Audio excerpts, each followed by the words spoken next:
Hello everybody and welcome back to my channel. So from today I will be starting with a new series in which I will be uploading videos on various sorting techniques. So now if in case you just want to see the key points of the sorting algorithm, just skip to the last of the video. So starting with today's sorting technique, which is bubble sort. It is a comparison type sorting technique. Now what is a comparison type sorting technique? In a comparison type sorting technique, we take two elements and then we compare their values and we see that which value will come first in the order. So for example, I take 70 and 80, and since I have to sort it in ascending order, I'll compare them, and as 70 is smaller than 80, so 70 will come before in the order. So let's start with the bubble sort. Bubble sort is the simplest type of sorting technique. For n, now there are some points that you need to remember. You can either write it down as notes somewhere as well. For n elements in bubble sort, we have total number of n minus 1 passes. That is, we'll traverse the whole array n number of 1 times. For the first pass, the maximum element is placed at its correct position. That is, when I will apply bubble sort on this array, after the first pass, my last element will be 80. Because in the first pass, the maximum element will go to its position. After the second pass, my second maximum element will come to its correct position. So after my second pass, I will have 70 and 80. So over here we can say that in ith pass, we'll have our ith maximum element in the correct position. So this is the thing that you have to remember, because apart from the sorting technique, you can come across several questions in which you might use this concept. So let's see how this sorting technique works. What we do is we take two pointers. Let's suppose I take one over here and the other over here. I'll compare them. I'll see if my first element is greater than the second element. If it is greater, then we are going to swap it. Otherwise, we will traverse further. So as the first element is smaller, my cursor goes over here. Now again, 35 is smaller than 17, so we go over here. 70 is smaller than 80, so my next will be 80 and 50. Now since 80 is greater than 50, so over here we are going to swap them. Over here we'll have 50 and over here we'll have 80. Now my next elements are 80 and 21. Again 80 is greater than 21, so we'll swap them. So over here we'll have 21 and over here we'll have 80.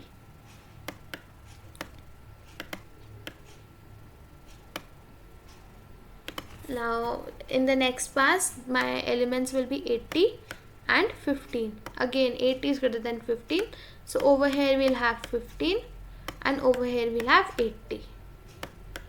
So now let's see what our array looks like after the first pass.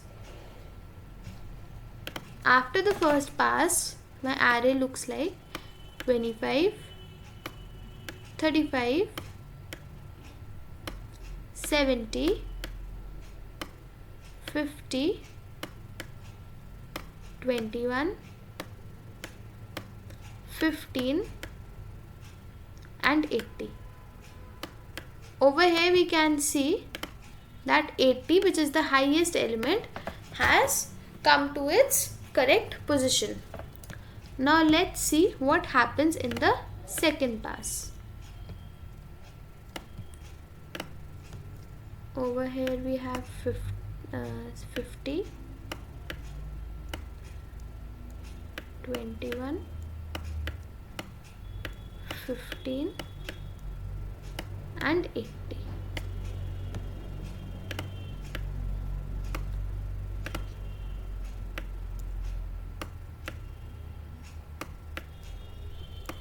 Okay, now in my next pass we'll again start from the first element.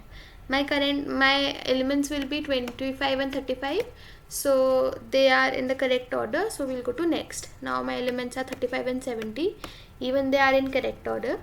Now my elements are 70 and 50, they are not in correct order, so we are going to swap them.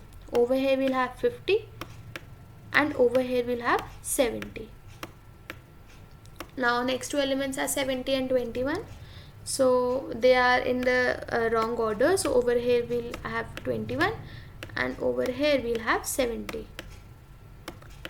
My next two elements are 70 and 15, again 70 is greater, so over here we'll have 15 and over here we'll have 70.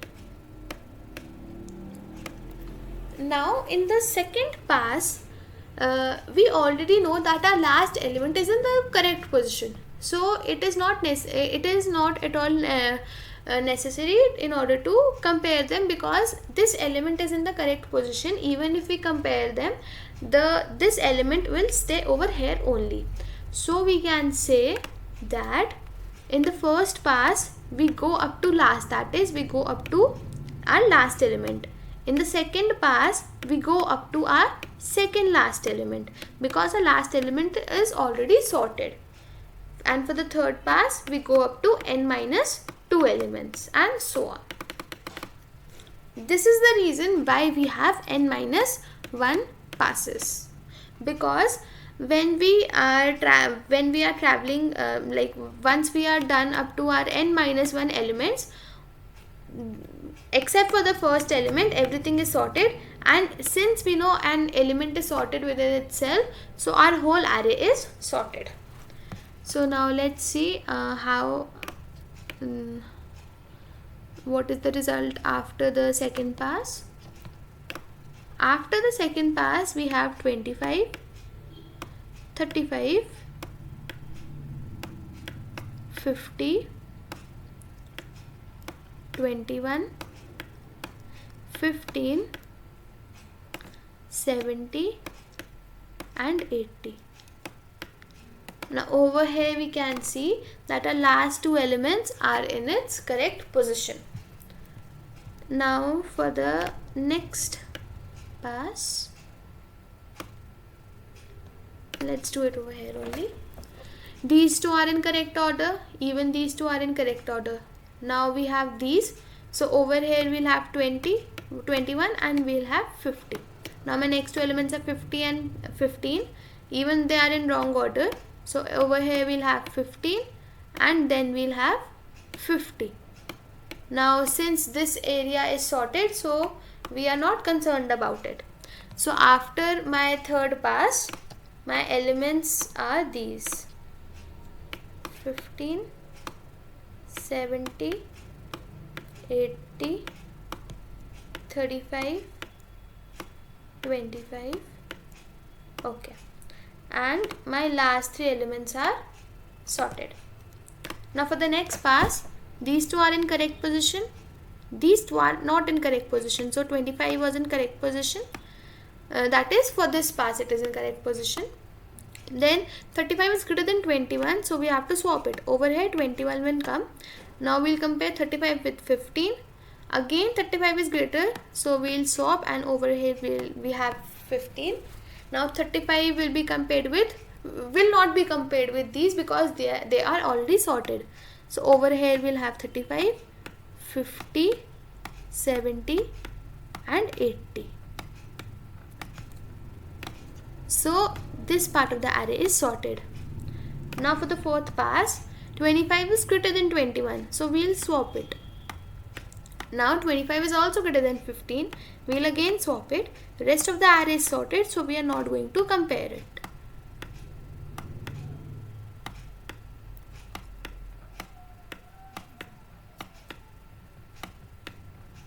Now this part of the array is sorted.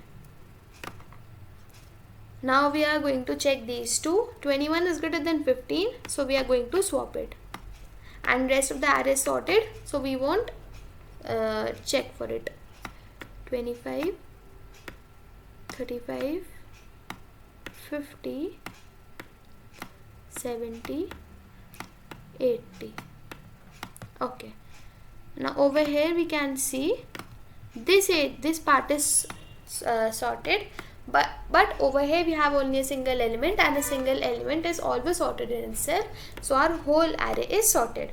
This was our first pass, this was second pass, this was third pass, this was fourth pass, fifth and sixth, where our total number of elements were 7, so we had only 6 passes. That is, for n elements we have n minus 1 passes, and for ith pass, our ith maximum element is placed in the proper position, and for ith pass we go up to the total number of elements n minus I. That is, for the first the total number of those that were traversed were up till 80, then for second were up till 70, and then so on. Okay, so over here we can also see one thing. Now let's suppose my array was 1, 2, 3, 4 and 5. Now if I perform the sorting technique, what we can see is, first I'll check these two elements, they are in correct position, then I'll check these two elements, even they are in correct position, then these two elements, they are also in correct position, and these two elements. Now once I have reached the last index and I see that no swaps are done, so this means that my array has been sorted. Let's take another example.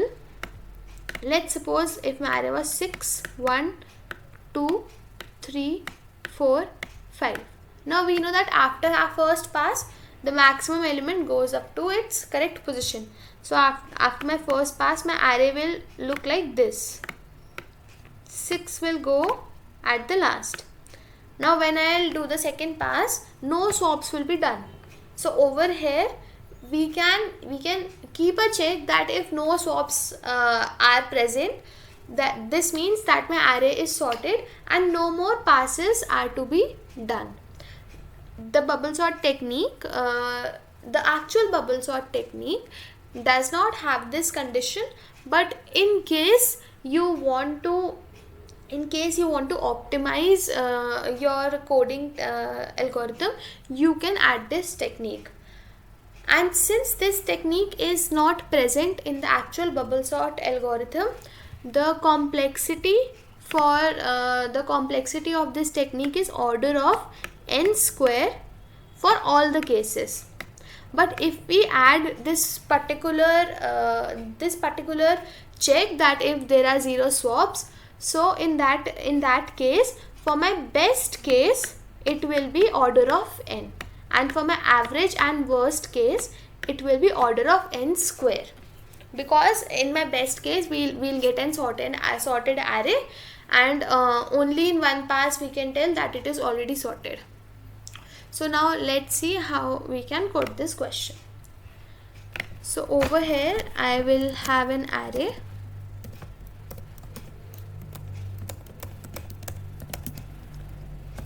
Then I'll take the length of the array.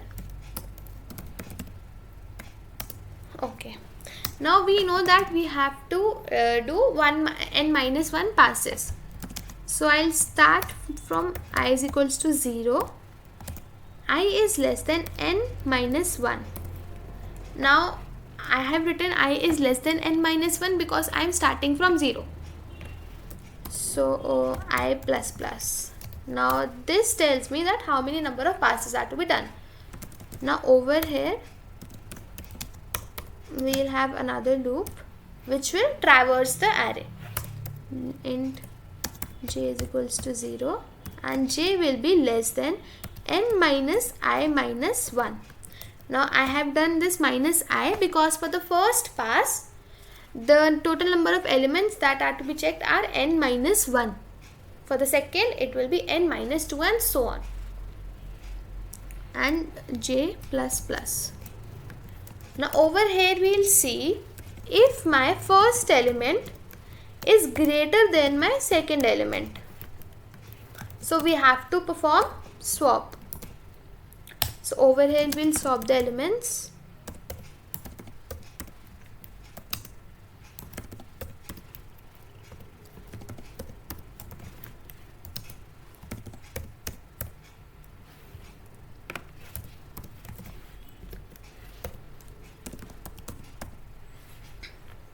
Okay, now let's see the answer.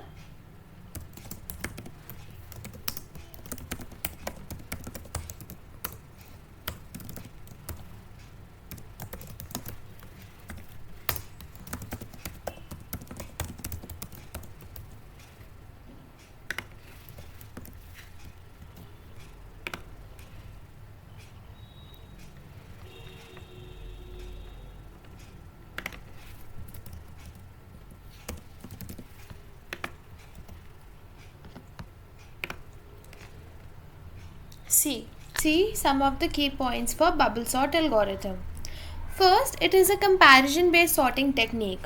A comparison based sorting technique is a technique in which we take two elements from the array, we compare their values, and according to it we decide the sequence of these elements.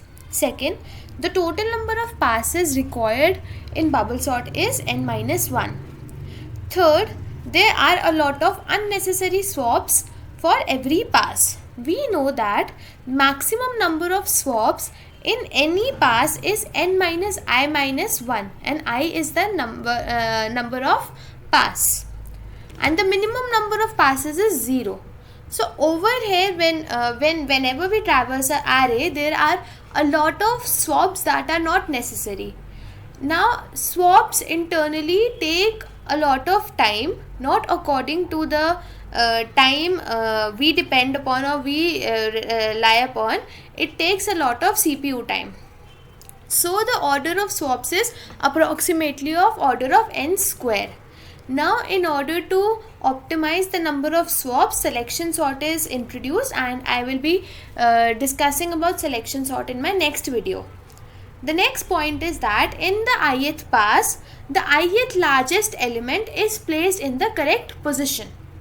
The next point is that the time complexity for bubble sort is of order of n square for all cases. As we know that total number of passes are n minus 1, and for every pass we traverse the array, so total number so the total traversal will be of n minus 1 into n by 2, which is order of n square. But if we add the swap condition, so in the best case scenario it becomes of order of n. The next point is that the space complexity of bubble sort is order of 1, as first of all this is not a recursive algorithm, so no stack space is required. Second, we are storing the result in the main array itself and we are not using any other array. So the space complexity is of order of 1, and hence it is an in-place sorting algorithm. The last point is that bubble sort is a stable sorting algorithm, which means that the order of occurrence of two same numbers will be same. For example, if I have two 10s in my array, and let me name this as A and this as B. So after sorting, the order of this A and B will be the same. So this was all for today's video. If you have any doubt, you can leave a comment down below, and in case if you want me to code any question of yours, you can leave it in the comment section with hashtag #CodeMyQuestion. Also, I will be leaving my GitHub link in the description box. I will be uploading all these codes over there, and if you like my videos, please subscribe to my channel. Thank you.